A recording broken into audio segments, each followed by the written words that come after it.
Welcome back to V.Group's Navigating the New Normal conference, part of London International Shipping Week 2021. Our next session focuses on the route to zero emission and we'll look at the role of ship managers to support the decarbonisation path to a better fuel economy and footprint. So joining us for this session, we have Graham Westgarth, who's moderating.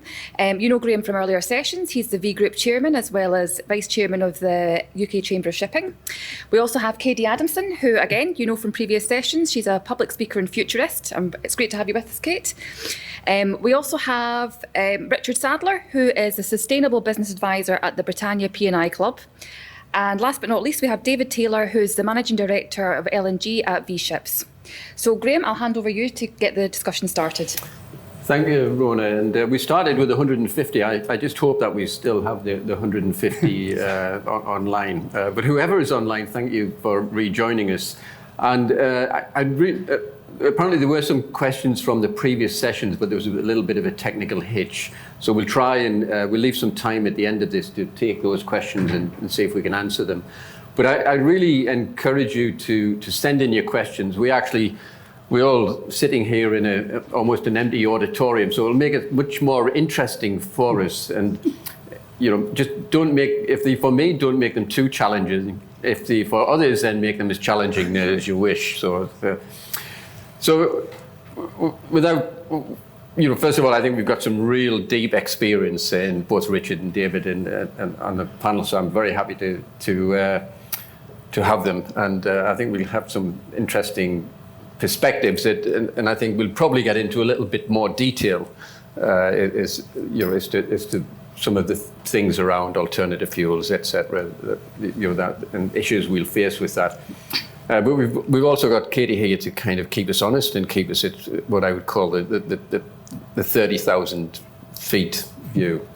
So I'll just start off with a question. So when we're thinking about the ESG decarbonisation agenda landscape, what do you think the biggest challenges and opportunities we face as an industry, and particularly as ship managers, I think.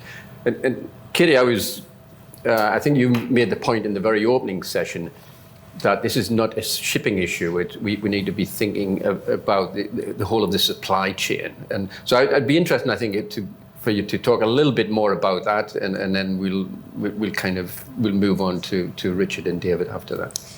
Yeah, thanks, Graham. Just to reiterate for those who weren't joining us for that opening session, I said that we talk about the shipping industry in inverted commas, but actually shipping is a collection of sectors. And I think when it comes to a challenge like decarbonisation, it's the wrong way to frame the debate. How does shipping decarbonise? What we need to be saying is, how does shipping as part of these various customer and supplier and consumer ecosystems actually move to a decarbonised supply chain? So we often talk about, what does a decarbonised ship look like? Well, what does a decarbonised value chain look like is a better thing to be asking. And I think I mentioned the World Economic Forum's zero emission supply chain initiative, the idea being that those who are making big margins at the consumer end almost back subsidise, those dirtier, heavier industries who are obviously essential to producing that product and that service, but don't have the margin to make the huge investments in decarbonisation technologies. So I think if we approach it from that perspective, then a lot of the discussions about, who pays for this, where's the money going to come from, etc., they change slightly actually, because then you're saying, how do we as an ecosystem, and you mentioned ESG, bear in mind now that, as businesses are expected to price in the externalities of their operations, that means that, if you're shipping Microsoft PCs, then Microsoft is responsible, at scope 3, for the emissions that you create actually getting that PC to where it needs to be. So this is no longer, and it shouldn't be, a discussion for you need to decarbonise or, we can't use you. Well, who are you going to use, actually? And there is an interesting parallel with cybersecurity. What happened with a lot of supply chains a few years ago was that very big companies who needed more cyber secure businesses in their supply chain actually were prepared to help fund those businesses to become more cyber secure, to keep them in their supply chain. And I think that is probably something that we should be thinking about, how we approach this as an ecosystem going forward, rather than just what can we do. And of course, the other part is we don't have the decarbonisation technology decarbonisation solutions that we can implement tomorrow anyway, certainly not zero emission. So, this needs to be a journey, and it's a journey that we should be taking as ecosystems and groups. But as was mentioned as well, if you want to collaborate to get something done, we don't have enabling regulation to help us do that at the moment, and we've got to be worried about falling foul of competition law and various other things. So we need a wholesale reassessment of how we, across business, meet these challenges that ESG reporting is going to deliver to all of us. Thank you, Kim. So, Richard, from your perspective, because you've done a lot of work in this area, and right now, I guess, dealing with a lot of shipping companies through your P&I, where do you see some of the challenges and again the opportunities? So the same question, really. Yeah, if I start with the challenges, it's nice that you mentioned ESG rather than just talk about decarbonisation, and I think as an industry we need to recognise the E, S and the G, which perhaps we can come on to later. But I heard somebody talking recently about horizontal issues and vertical issues. And the one thing about the shipping industry is we tend to be a bit vertical, a little bit up and down. All of us say, well, maybe there's something we can learn from aviation, but do we really embrace aviation? There's always a reason why we don't. And so I think that one of the big challenges is to make sure that we look across, and I completely agree with Katie now that with decarbonisation we're looking at a horizontal problem as a supply chain. But I think that's the challenge, is to actually not compete. Let's not compete. Let's actually share the knowledge and work together, which again is not what we tend to do in the industry. With regard to the opportunity, I don't think I've ever known in the 40 odd years that I've been in the industry, I've never known the public be so aware of shipping. If the Ever Given gave us anything, it was people realised how dependent they were on shipping. And to Katie's point, I think the really big challenge is people realise that 98% of the Internet of Real Things comes at 2% of global carbon, which, to be honest, is a great deal. But people are starting to say, okay, but that's 14% of the EU's travel carbon. So it's something we need to look at. So the opportunity for me is that it's a great promotion for shipping if we do it well. And I think we will do it well, to be quite honest, once the path is a little bit clearer, and we might come on to what that clearer path could be later. It's interesting that you mentioned the Ever Given, actually, because my builders, I'm having some building work done, and my builders are still using the Ever Given as an excuse why they can't get their material. And I said to them, I don't think it carried any wood, but anyway, but who knows? So David, from your perspective, and how do you see the challenges? Really? Well, I'm in full agreement with Katie and Richard that this has to be seen as a horizontal supply chain challenge. And the solution has to be put in place by everyone across that supply chain and across that ecosystem, collaborating and contributing at the right times to make sure that we get sustainable solutions in place. But I do think, picking up your point, Richard, that this is a tremendous opportunity for shipping if we get decarbonisation right, and I think we will do, notwithstanding how difficult it will be to get it right, for us to regain our visibility and our place as that critical enabler in the supply chain. And I think people will appreciate shipping more going forward. I think also some of the biggest granular challenges are also the biggest opportunities that we have around coordinating the research and development that's going to be needed for the new technologies. And importantly, also operationalizing in a safe manner those new technologies and the new solutions that are going to come up. I think one of the challenges that we do have is making sure that the targets and the regulations that are put in place on a time scale that's going to allow us to do the correct development of some of these exotic alternative fuels that we're going to see and we're going to be able to do that to put it in place safely. And of course, there's the funding issue, is who's going to pay up front for that. And I think with the funding, it's really good to see there's a coordinated effort to discuss the funding element of how we're going to fund the move from conventional fuels to the zero fuels going forward. But again, lots of challenges there on how they put the measures in place, how they generate the money, how they collect the money, and how it's really put back into the supply chain to really make a difference to help us decarbonize as quickly as we can. Oh, thank you. I mean, Katie, you mentioned about, we have to look at this as, and I think everyone's violently agreeing with you that we have to be horizontal. How do we do that? It's been exercising my mind for quite some time now. Is because, to your point, earlier point, Richard, we're a very insular organisation, and we're governed by a body which actually doesn't have any remit outside the ship itself. So how do we actually do that? Do you think it'll be some commercial? Do you think it'll be the G part of ESG? Will it be the S part of ESG? Or will it be the suppliers who are forced into kind of really accounting for, how? I think it's going to be a combination of these things, because at the moment what's happening is a lot of these very big organisations are making commitments. They are actually saying we are going to commit to be zero carbon by this date, or whatever. As soon as that happens, that has a knock-on effect all the way down their supply chain.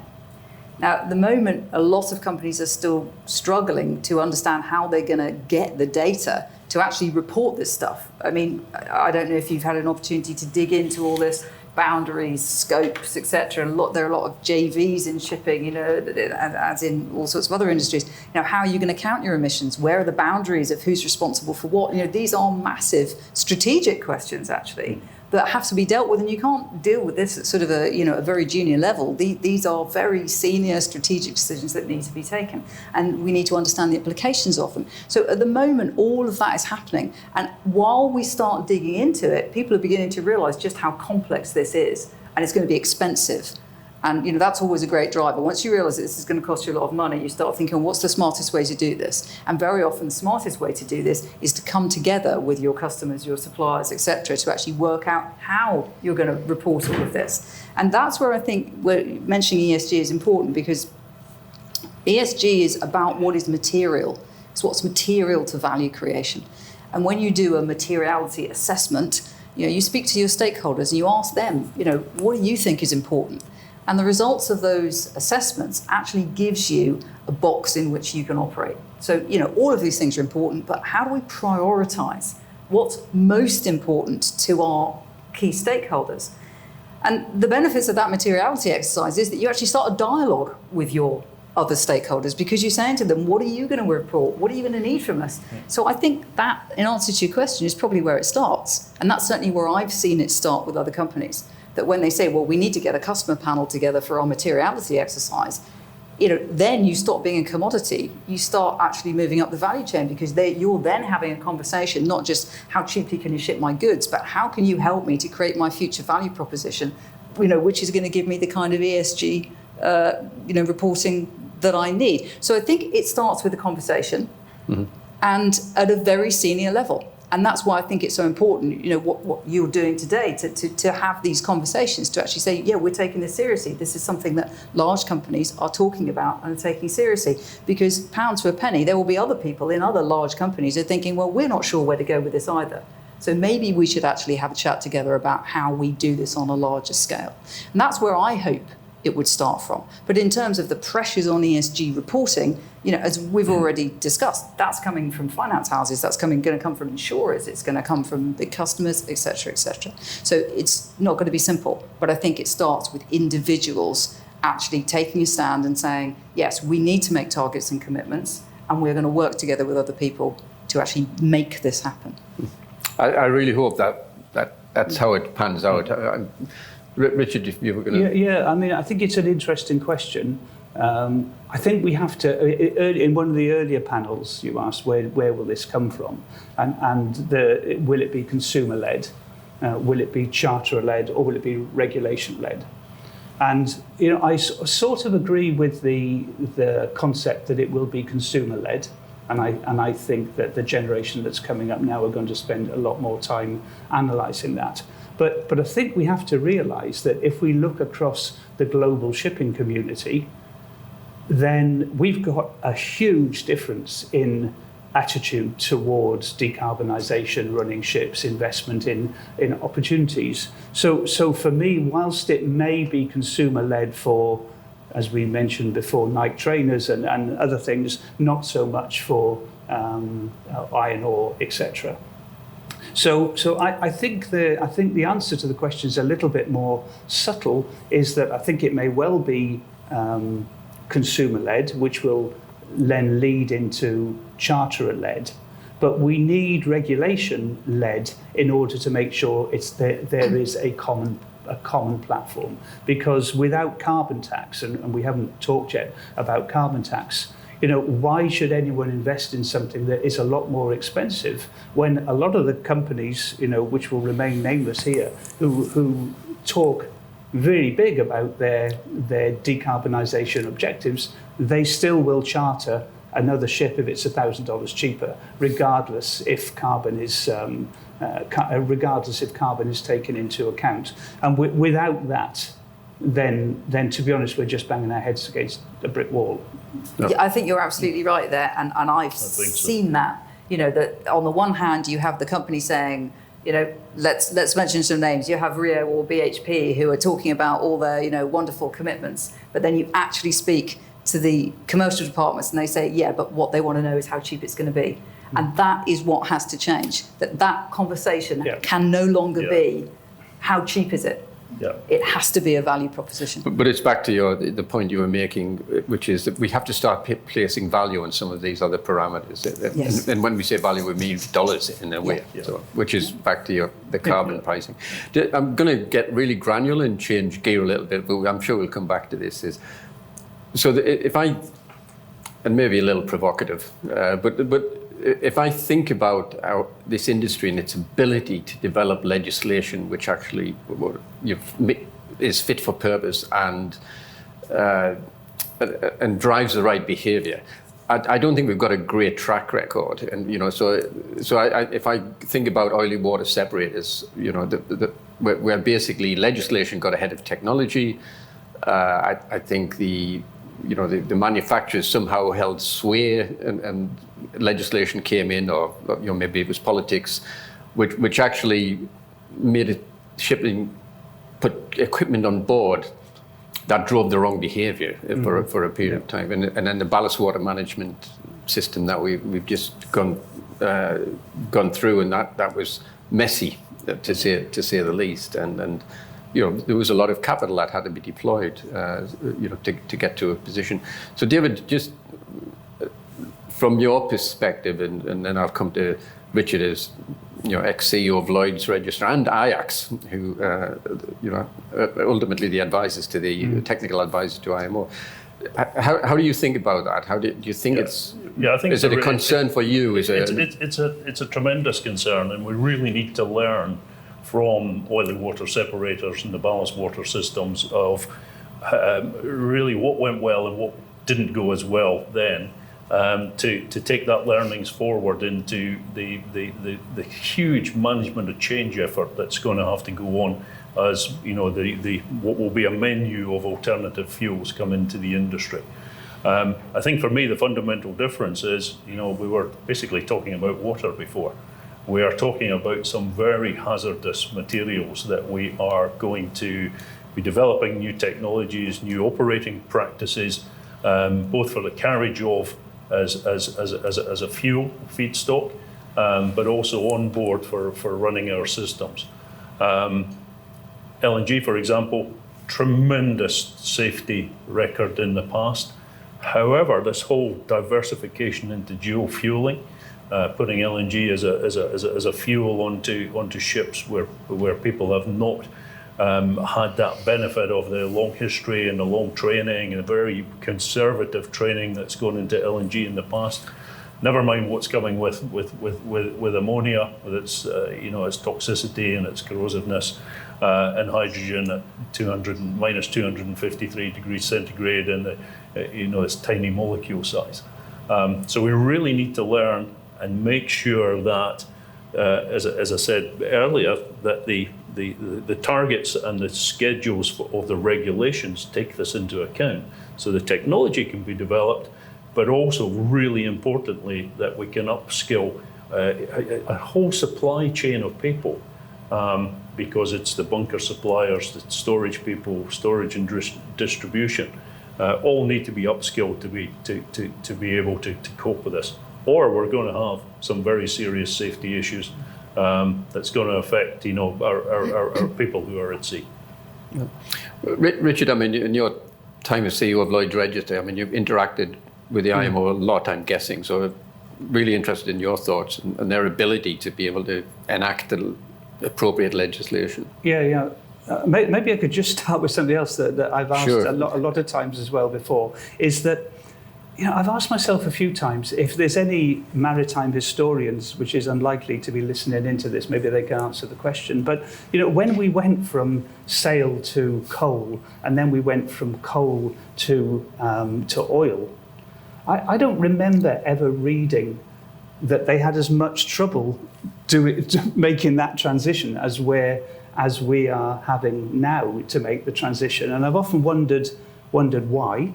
And I think, to be honest with you, that a lot of those decisions were probably made in the clubs of London. I mean, the price of anthracite was set in Cardiff and distributed by the Corey family, etc., who probably dealt with another family who all decided how this was going to work. And we've now got a massive number of players, and we've got a massive number of countries who have got a lot at stake by making this move from one to another, positive and negative for all of them. And the IMO, in some ways, has to act, I think, a bit like the clubs of London, in that it has to draw people together and they have to decide.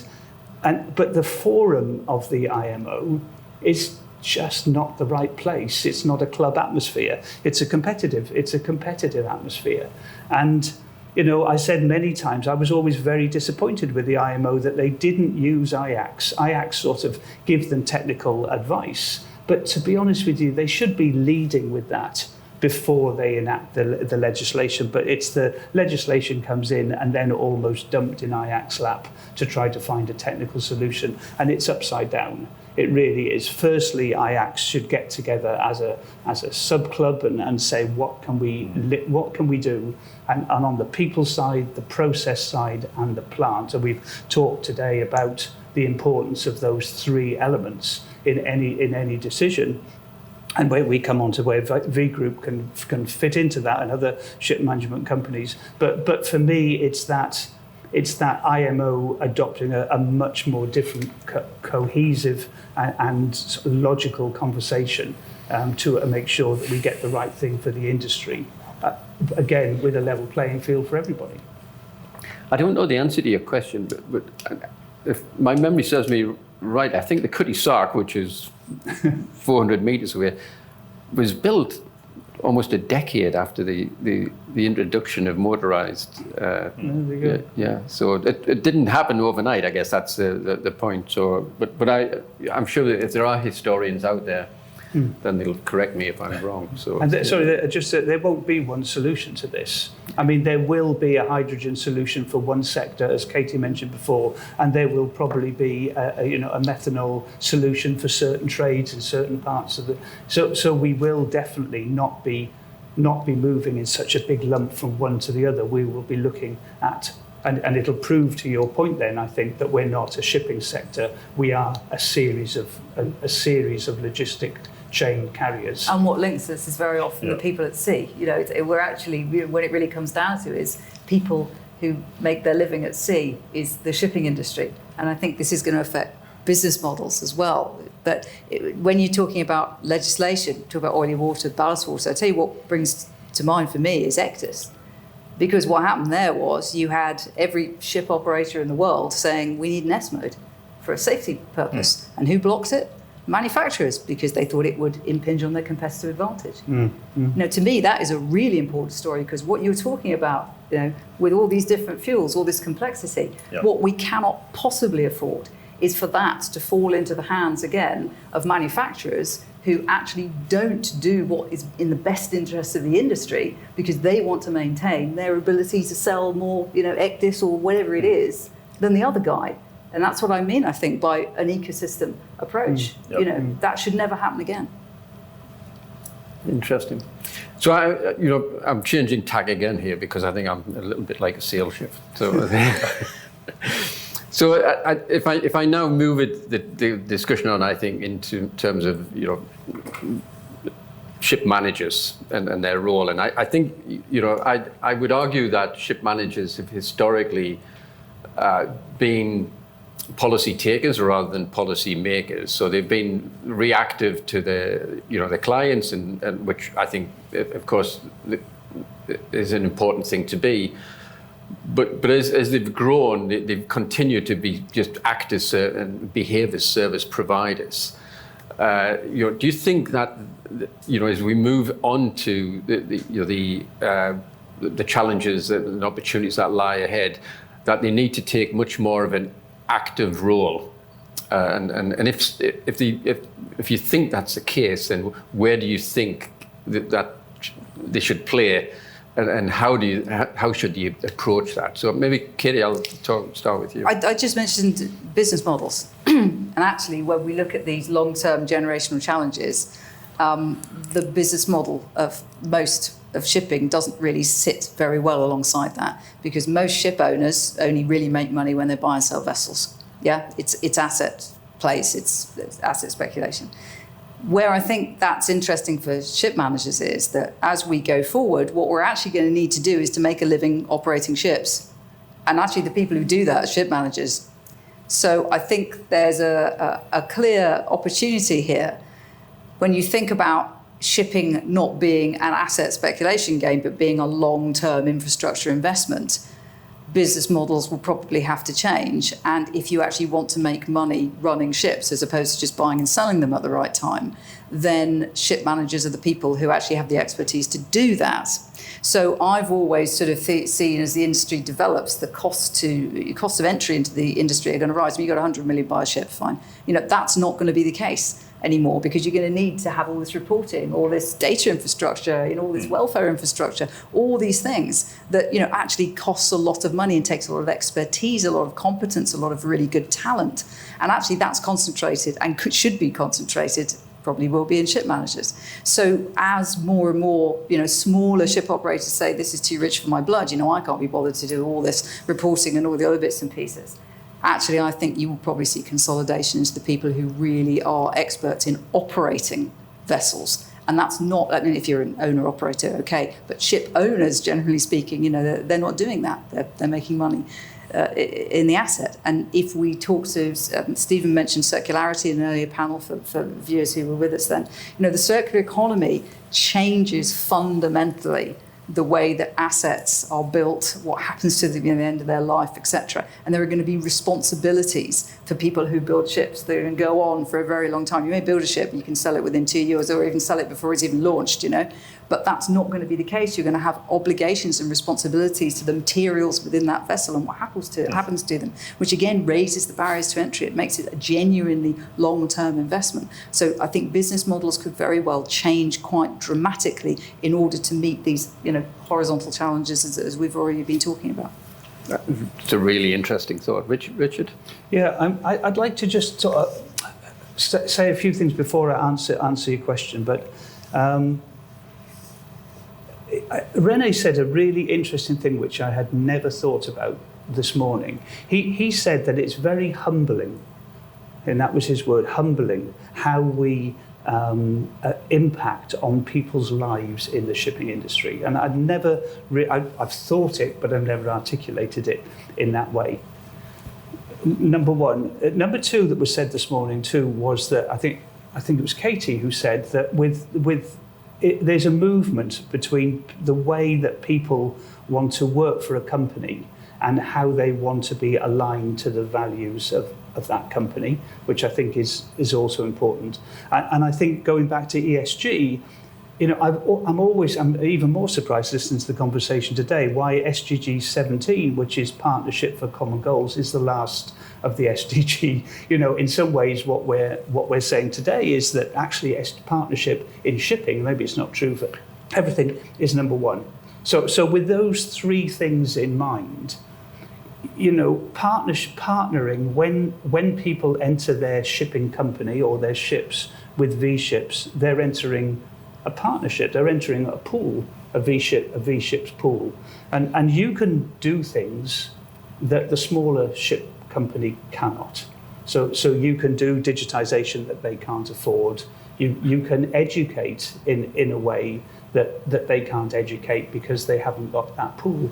So, you know, at a high level, I think you can have a tremendous impact because you have got one of the biggest pools of seafarers that any ship owner or operator can offer, and therefore you can inspire people to work for V-ships and show what a difference you're making to actually eliminating poverty and the 17 SDGs. You can operate a ship really well to make sure life below water is not affected.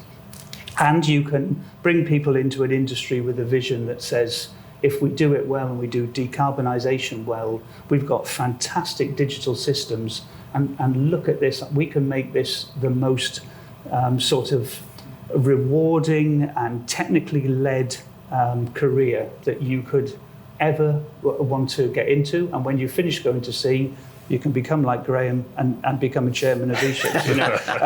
And so there is a route right the way through. So, you know, I could talk lots of things about the role, but that's at a holistic level where I think V-ships and big ship management companies could really transform that. I think you mentioned the word culture before. You could change the culture of the industry.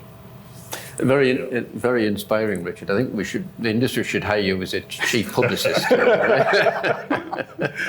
Yeah, just building on what Richard said, I fully agree with you. I think that there is this tremendous opportunities, but ship managers, you know, in the moment, have to have that voice in the collaborative stakeholders in the supply chain. One, you know, even doing the EEXI calculations at the minute and planning the interventions, some of those discussions are difficult enough with the owners, never mind with the charterers who are going to have to bear the impact of that.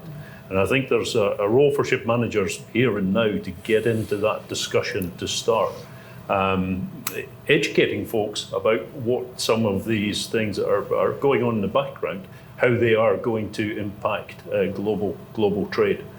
I think also we have a very key role to be collectively and objectively vocal about some of the safety challenges that, you know, coming back to the alternative fuels that are going to come into these supply chains.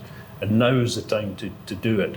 Because as we plan the strategies for decarbonisation with that wider group of stakeholders, everybody has to be aware of the difficulty it's going to be of training, upskilling people, and making sure that people are ready to run the technologies, which I'm sure will be developed by the clever engineering people, but have to be run 24/7, 365 on a ship somewhere on the world's waters.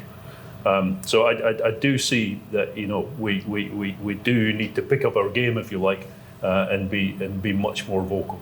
Yeah. Thank you, Dave. I think we've got about 10 minutes left, so I think we may have some questions. So, but before we get to the questions, because in my house, my wife always has the last word, so I want to give that to Katie, you know, in the honoured tradition. and I think, and I'm going to come back to the point you were making about different business models.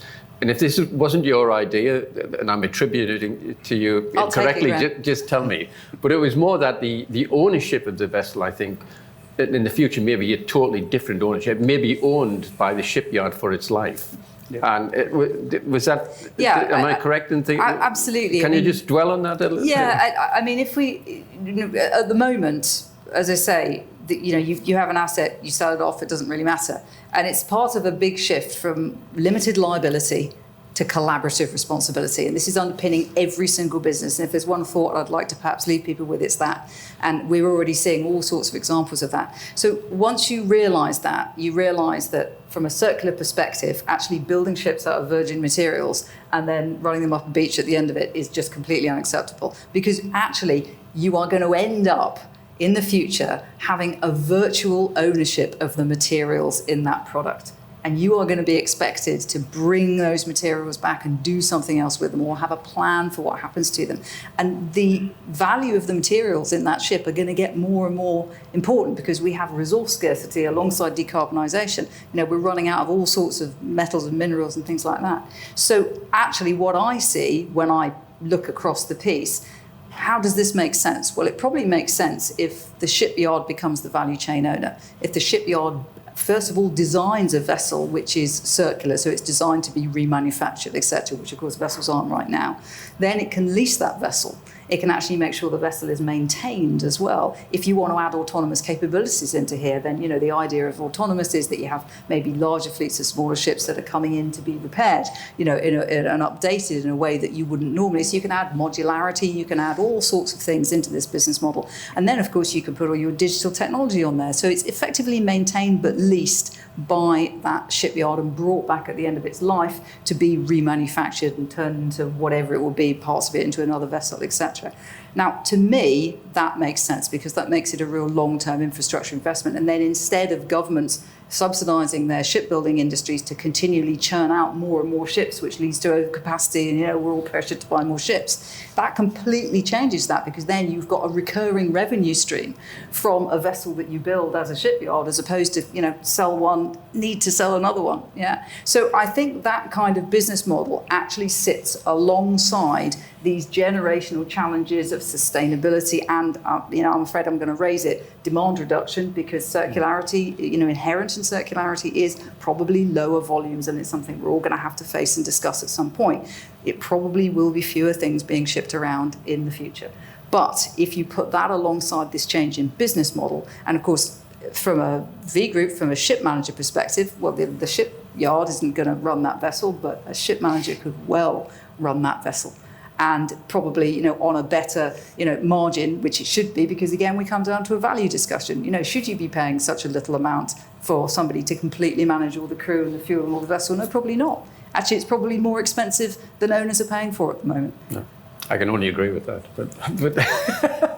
So yes, that's it in kind of a nutshell. That's the idea. No, but I think it's is a futuristic thought. I think it really is an inspiring, it's almost a debate in itself. Yes. And so maybe we can hold that for another day. And thank you. I promised you the last word.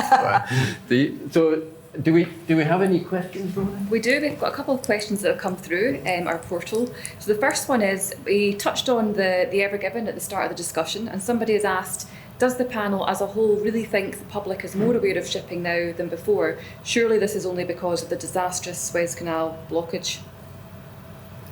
Do you want to take that, Richard? Or yeah, could you just say it one more time? Yeah, of course. It came into the news, and what was it? So the question was, does the panel as a whole really think that the public is more aware of shipping now than before? And is that only because of the disastrous blockage we had in the Suez Canal? Okay. I suppose it's a question. Has it really made a difference? I've never talked about shipping in the pub on a Friday night before until the Ever Given happened. That's why you drink alone.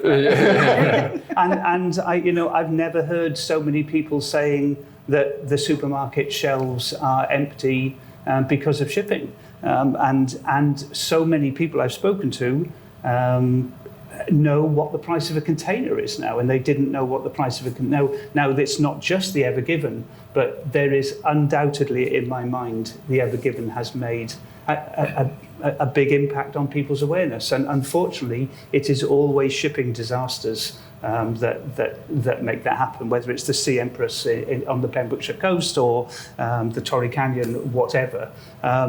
But however, as I said to you, I think there is an opportunity to move from that, and there isn't really a one voice that actually goes out and tells people. But let's move it. Let's move it from disaster-led publicity to success-led publicity in the future. So,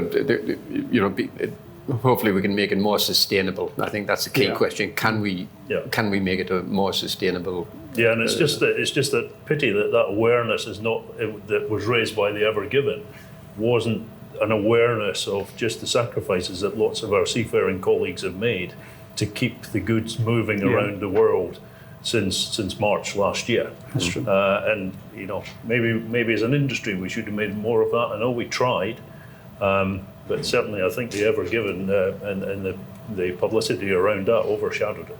Yeah. Thank you. We've got one other question. So we talked about ESG reporting earlier on, and somebody has asked, the idea that ESG is expensive is not strictly true, as the idea requires future technology. There are current technologies that reduce cost and carbon. Adoption rather than invention is the issue. How do we accelerate adoption? Katie, do you want to take a step? I'm not sure we're talking about technology. Are we talking about decarbonisation technologies here? Because obviously there are things that we can do, and I think actually, we talk about the human element. There's an awful lot of things that seafarers can do on board vessels, and to improve carbon footprint and various other things. So yes, there are certain things that can be done, but I think it's fair to say that we lack an immediately applicable global, immediate zero emission, fuel solution.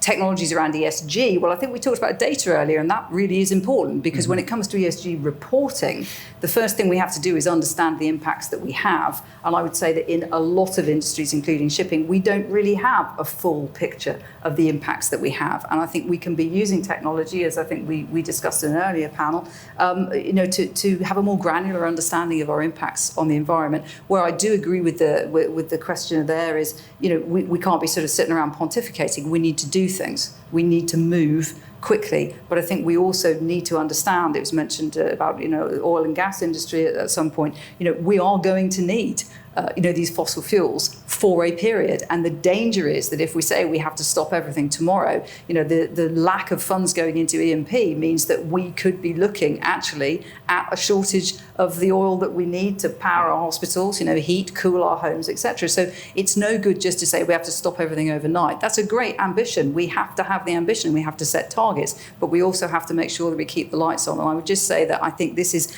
the job of a CEO at the moment is the toughest it's ever been, because you're trying to prepare your business for a future which is virtually unrecognisable, and you've got to keep the lights on. And you've got to keep making money and keep everybody safe and happy quarter to quarter. So I don't think there's a silver bullet here. I don't think it's easy. And we have never needed the commitment and the expertise of big CEOs around the world any more than we need them right now. No. I think it is a good question. Is how do you kind of get the ball rolling? What mechanisms? So, Richard. I think in one sentence we have to price carbon. Yeah, there is no other answer apart from we have to price carbon. Yeah. And we have to make sure that the governmental bodies, intergovernmental bodies and others don't stop that happening. Otherwise, it won't happen. Yeah.